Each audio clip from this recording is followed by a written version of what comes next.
Let's shift our focus now to the greater Tampa area and what people are doing there to get ready. Democratic Congresswoman Kathy Castor represents Florida's 14th congressional district, which includes Tampa and St. Petersburg. Thank you for being with us. We appreciate it. You bet. As we just heard, Florida is bracing for a direct hit from this monster storm. What's your greatest concern right now, and how are federal, state, and local officials preparing?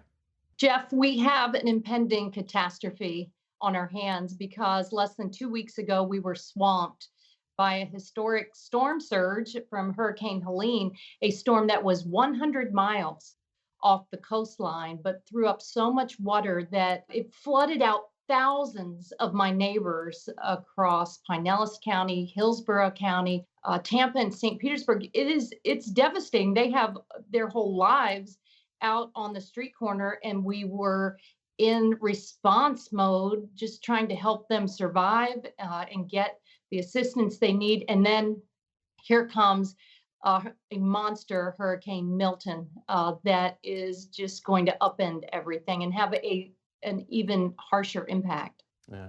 Well, more than 1 million people are under evacuation orders along Florida's west coast. There are reports of hours-long traffic jams, hotels at capacity, gas stations that have run out of fuel. What's the status of evacuations in your area? How is that process moving forward? The only positive surrounding Hurricane Milton, we have a little bit of time. We've had a couple of days, and folks were heeding the evacuation orders. Many of them didn't have homes to stay in, so they took this evacuation very seriously. The roads today were not quite as clogged around town.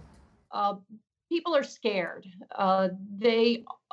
We've never had this kind of damage, and then this one-two punch. Milton is going to be a triple threat because it's not just the storm surge; it's a storm surge at even greater levels than Helene, then flash flooding because of enormous amounts of rain, and then the hurricane winds.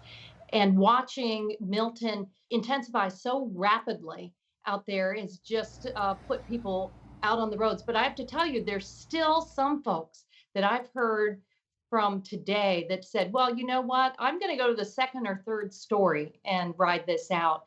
And that is very misguided. They're likely going to lose their lives if they're in an evacuation zone and they try to stay. You were chair of the Select Congressional Committee on the Climate Crisis, and this hurricane intensified faster than almost any on record, from a tropical storm to a Category 5 in less than 24 hours.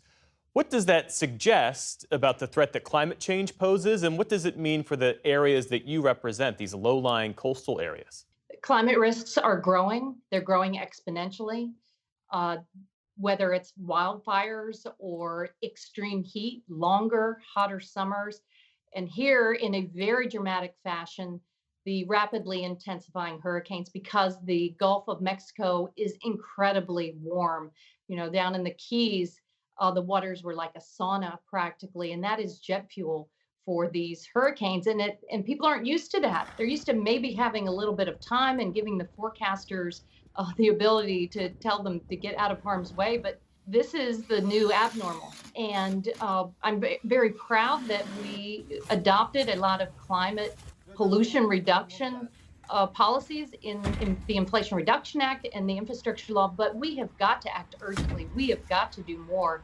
And let me say, the climate crisis isn't just about the weather, it's about your wallet.